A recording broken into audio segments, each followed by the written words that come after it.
biology and batteries, small nuclear reactors, and the next level of AI. My name is Sam, your guide, and welcome back to the show. Kind of read through some of the work. What caught my eye is that they actually took a lot of inspiration from biology. And some of the things going on in kind of trying to make the equivalent of a gigafactory.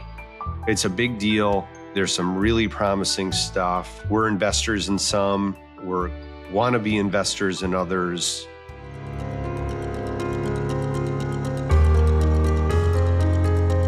In a world captivated by criticism, it's easy to overlook the groundbreaking technologies shaping our future. Let's shine a light on innovators who are propelling us forward. As the most active venture capital firm in the US, we have an exceptional view of tech's real-world impact. Join us as we explore, celebrate, and contribute to the stories of those creating tomorrow. Welcome to the Tech Optimist.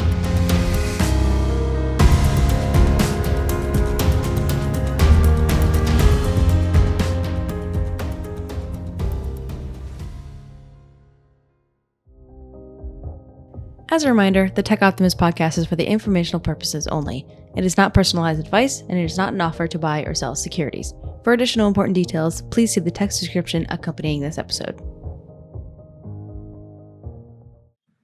Hi, welcome to Alumni Ventures and our Tech Optimist podcast. On this show, 3 breakthroughs. We look at some of the most interesting new developments in the area of innovation, technology, and science.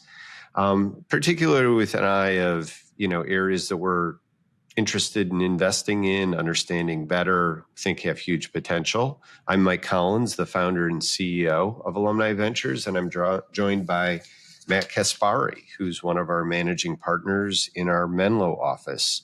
Hello, Matt. Hey, Mike. Good to see you. Okay, you're kicking it off today. What do you got? Yeah, so I've got a development in battery technology, specifically batteries that are designed for electric air travel. Okay. And the development and the breakthroughs are actually inspired by biology, which I thought was kind of interesting. So the study came out recently in this scientific journal called Joule. And the research team behind it, scientists at UC Berkeley, University in Michigan, also working with some industry partners, they designed this new electric aircraft battery, and they demonstrated a 4-fold increase when compared to conventional batteries, and the number of cycles over which you can maintain this critical power to energy ratio that's needed for electric air flight. Which is the key, right? I mean, it's power per weight per, there's 3 or 4 numbers that are just like, why no flying cars? That's the problem, right? Exactly. So it's kind of cool looking at the people involved. One of the lead researchers from UC Berkeley, he's actually a co-founder of a company that we've invested in the past called Sepion Technologies. So again, we're interested in these battery breakthroughs. This is at a much earlier stage, but really cool and exciting. And as I kind of read through some of the work, what caught my eye is that they actually took a lot of inspiration from biology. Mm-hmm. So there was a quote that came out in an article that one of the lead scientists said that biologists use omics. So this is kind of a broad term for these different fields in biology, genomics, proteomics. And they use these different techniques to study complex relationships between things like gene expression, DNA structure. And these battery researchers were inspired by this. So they decided, could we use a similar approach to examine the chemical signatures of the battery's components to figure out where the problems were? Mm-hmm. And they actually figured out that kind of conventional wisdom was that this key problem that they call power fade was happening in the anode of the battery. Mm-hmm. That turned out to be wrong. It actually is on the cathode side.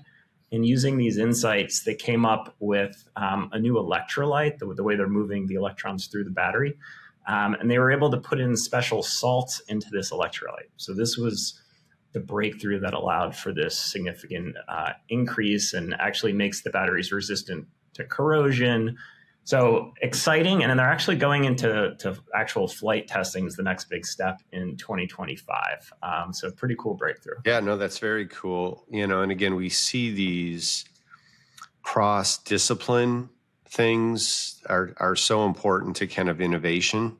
And again, looking toward nature, those are two underlying themes that have obviously happened in, pharma and other areas.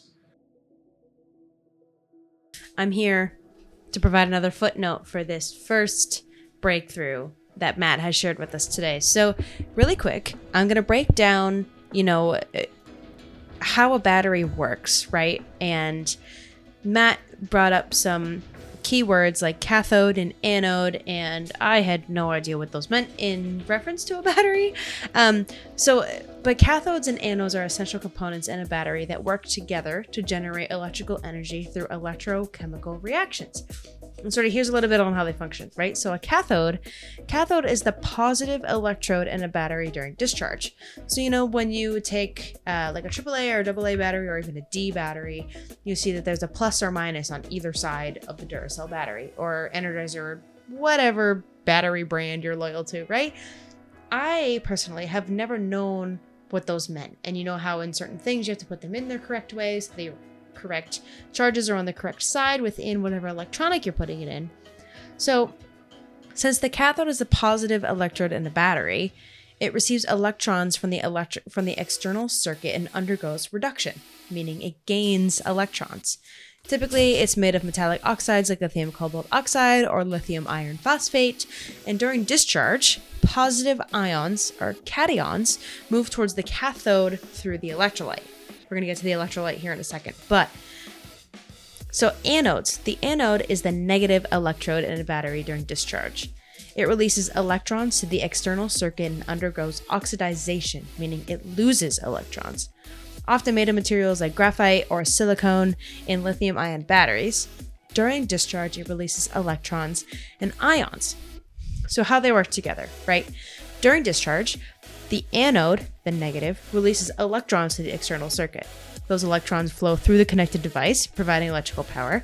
The electrons then enter the cathode, where they participate in the reduction reaction. Simultaneously, positive ions move from the anode to the cathode through the electrolyte.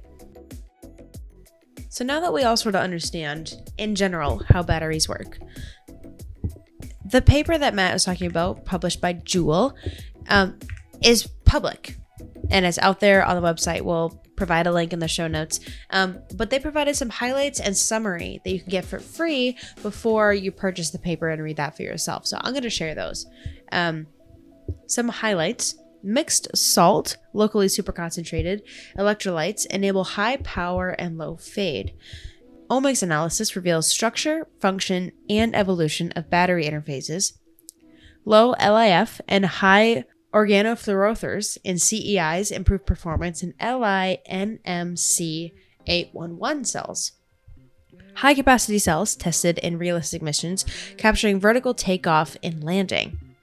So a little bit on their summary as well for this. Omics is a discipline that identifies and quantifies molecular processes that contribute to the form and function of living systems. Here, we translate omics to study battery systems.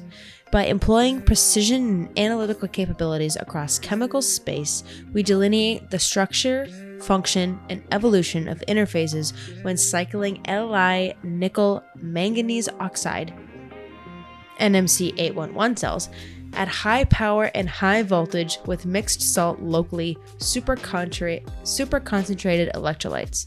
Despite differences in their makeup, top-performing electrolytes converged in their cathode electrolyte interface chemistries, which were unexpectedly enriched with ferrothers and depleted with LIF, the upregulation versus the downregulation.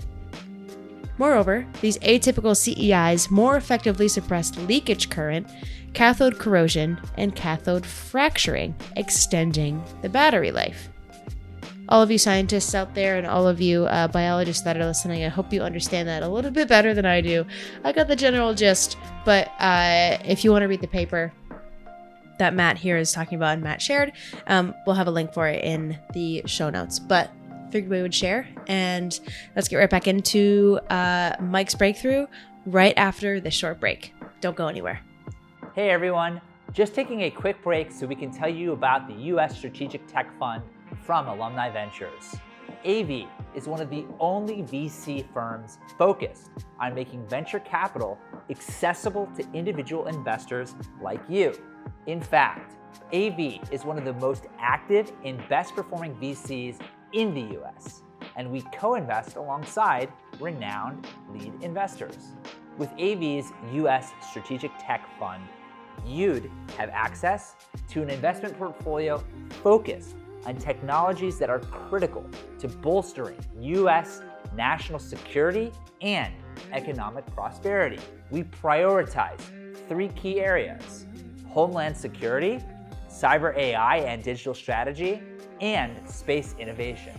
By investing in companies innovating in these areas, you can support early-stage ventures and help encourage sustained growth and technological progress in the United States. If you're interested in learning more, visit av.vc/funds/strategic-tech. I'm going to stay on the theme of energy. Okay, I do great. think, with all the talk now with AI and all the innovations happening in healthcare and scientific modeling and those kinds of things, at the end of the day, there's such a strong correlation between a society's energy abilities. When has human progress really leaped forward? Usually there's a big breakthrough in kind of energy underneath it, right? Strong correlations to GDP. Yes, very strong correlations to GDP. And, I think a lot of really smart people are viewing that as kind of one of the next big bottlenecks and areas where there needs to be innovation and entrepreneurship and capital and, bringing together all those key ingredients. And mine today is really about some of the advancements going on with what are called SMRs, which are small modular reactors. And, we have been following a few of our a few of these companies that are doing really interesting work in the space. And, we just think it's super exciting. And I think there's a couple of kind of key things to keep in mind, which is, this technology, which is, you think of, the big nuclear power plants you drive by, that is 50, 60-year-old technology. The ability now to do smaller, modern designs, and some of the things going on in kind of trying to make the equivalent of a gigafactory when it comes to these SMRs, I think is a really exciting thing. And this is something Elon Musk did with battery technology, viewing it as like, hey, if we're going to make, a shitload of electronic vehicles, that's going to mean a lot of batteries, and we need to create a modular system that is super flexible, that we can mass produce. I think that is the future, right? In these kind of SMRs where you can, in a central location, make modules, ship them, bolt one on, again, the size of a shipping container, put it on the back of a data center, have it powered a medium-sized city with 3 of these things. I think that Highly scalable. Yeah. highly scalable, highly redundant. Obviously, when you put something on an assembly line, make it modular, you get huge cost benefits, safety benefits. It's, this bespoke, huge, centralized 1970s approach is not where this industry is at anymore. Yeah. And if you look at the cost overruns and just the It's overall, just crazy. I just think this will be much more capital efficient. for the world. And this is going to be a global race. I mean, we can talk about, the international race to manufacture chips or AI. The countries, the communities that figure out how to put together SMRs and the energy that they can produce, which is orders of magnitude, not a little bit, orders of magnitude more powerful than carbon fuels. So it's a big deal. There's some really promising stuff. We're investors in some. We're want to be investors in others, and so, but we think that this is really where the future of energy lies. It's all of the above for sure, but SMR, we need them all. But SMRs definitely have a place in the mix with these small nuclear reactors. Yeah, super exciting. All right, that concludes our second breakthrough for this episode. Right after this break, we will be right back. Do you have a venture capital portfolio of cutting-edge startups? Without one, you could be missing out on enormous value creation and a more diversified personal portfolio. Alumni Ventures, ranked a top 20 VC firm by CB Insights, is the leading VC firm for individual investors. Believe in investing in innovation? Visit av.vc/foundation to get started.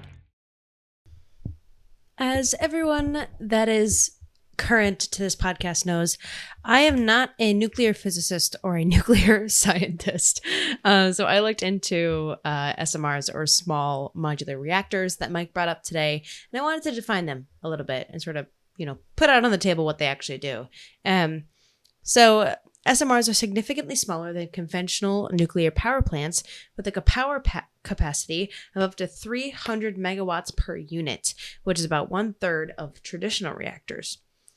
They are designed to be factory assembled and transported as units to installation sites, allowing for easier and more efficient construction. I think that's the key thing here, the word modular, right? I went to design school, so we learned a lot about modular technology and modular building and engineering, and it makes things a lot more personalized per customer and, per person who would be using said technology. So SMRs offer flexible power generation for a wider range of users and applications. They can be deployed as single or multi-module plants and can be combined with other energy sources, including renewables. They also incorporate some safety performance features through inherent and passive general safety features. They're cost effective for applications. They are suitable for electricity generation, cogeneration, non-electric applications, and can be used in remote regions and less developed infrastructure. There's so many more, positive things about these, but another one that I came across is environmental impact. So SMRs can contribute to decarbonization efforts by providing low carbon electricity and potentially replacing fossil fuel fired power plants, which, as people who know this podcast know, that is very important to us here at Alumni Ventures. And, Alumni Ventures helps sponsor a lot of companies that are within this sort of climate crisis stage and development within their companies. So yeah, these SMR technologies seem super, super fascinating. So in recap, that was a little bit more about SMRs. And now let's wrap up this episode with Matt's final breakthrough. So what's your third? Yeah, my third, I guess it's somewhat related, going back to AI, which we know is going to require a lot of power, especially going forward. So saw this article that came out in Bloomberg about OpenAI having developed an internal scale for charting the progress of its large language models. Right. And they've been very clear that their ultimate goal is to get to artificial general intelligence, AGI. Now we have this report about this really roadmap of what the key steps are. So there's 5 levels to go from where we are today to AGI. So I thought it would be fun to kind of run through those quickly. I saw this. I thought this was great. Okay. Yeah. So for those who didn't read it, So where we're at today with the current version of ChatGPT, they call level 1. It seems like, and maybe they have it internally, we're getting close to level 2, which would be an AI system that is really capable of matching a PhD level human when it comes to solving problems. So maybe this will be ChatGPT 5. So we're close to level 2. Where we go from there, level 3 would be this AI agent that's actually capable of handling tasks for you without you being there. So it seems pretty obvious. You could kind of program your AI with certain parameters that will go out in the world and execute those for you. Yeah, I'm going to Las Vegas. Do everything for me. Yeah. Right. Yeah. So where it starts to, in my mind, feel like a much bigger leap forward is when you get to this level 4, where your AI is actually coming up with new ideas and concepts. That could be interesting, I think, as we think through startups, business ideas, new innovations, leaps forward in science and technology. And then level 5 is when the AI not only can take over tasks for the individual, but can do that for entire organizations. And I think that's an interesting framework where they take the leap from individual to organizations, and just, I think the concerns that raises, the opportunity. Yes. But yeah, I thought it was a cool framework to think through. No, I think it's an excellent framework. And I think, this is, for me, this is also a good analogy with self-driving vehicles, right? Yeah. And it's like, going from, it's kind of cruise control, and then it's kind of, I feel pretty comfortable, on the highway, but still paying attention. Then it's okay. Now it can handle kind of more complicated urban environments.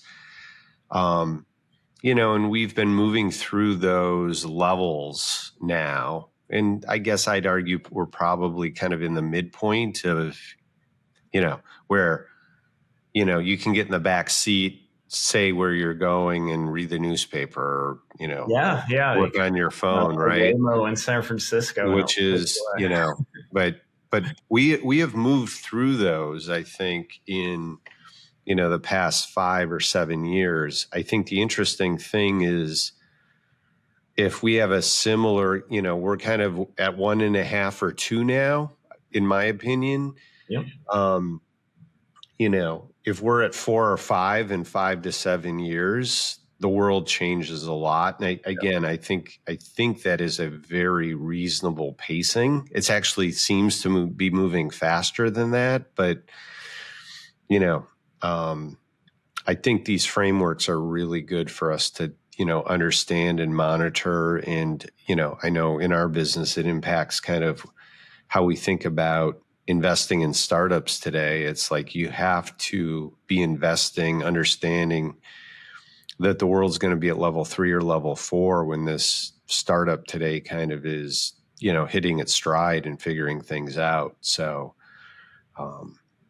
really important framework. I saw that. I thought that was a great one. I think it's probably on my list, actually, to share. So you beat me to that one, Matt. Good. Okay. Well, good minds think alike. Yeah. Excellent. All right. Have a good rest of your week. Yeah. Thanks, everybody. We'll do it again. Take care. Take care. Thanks again for tuning into the Tech Optimist. If you enjoyed this episode, we'd really appreciate it if you'd give us a rating on whichever podcast app you're using, and remember to subscribe to keep up with each episode. The Tech Optimist welcomes any questions, comments, or segment suggestions, so please email us at info@techoptimist.vc with any of those, and be sure to visit our website at av.vc. As always, keep building.